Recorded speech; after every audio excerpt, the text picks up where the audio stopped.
Selling a property in New York City, here are some contingencies that could be involved in a real estate transaction. The first one's called a mortgage contingency. Basically gives the buyer the right to attain a mortgage within a allotted period of time. If they cannot get the mortgage within that period of time, then they have the right to back out of the deal and get their down payment back.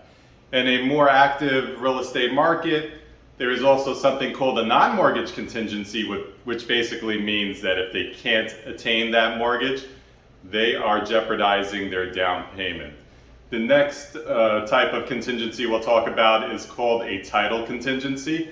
Basically means that in a house or a condo that the title has to be insurable, can't be violations, anything that will affect home ownership.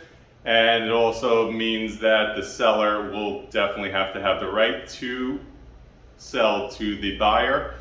Sometimes there's like a long lost cousin or something like that that people aren't aware of, and that person has to be on board as well to sell that property.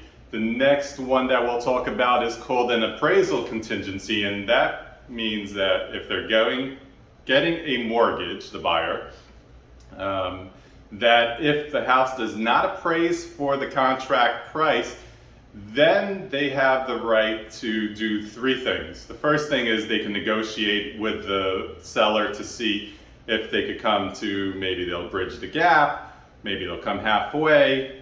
If not, then they could walk away from the transaction with their down payment. If they really like the property, the buyer, they can actually take the money out of their pocket and bridge the gap themselves and still proceed forward with the deal.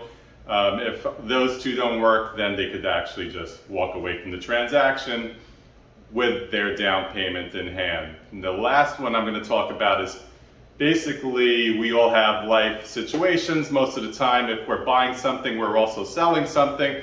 So it'll be a sales contingency based on the property that you're selling. So the seller that you're buying from will agree to wait a period of time for your home to sell while you're in contract with their home. A lot of times people need the proceeds from the past sale to close on the next sale. And if it doesn't sell within that period of time that they allowed you to have, then you have the right to back out of the transaction.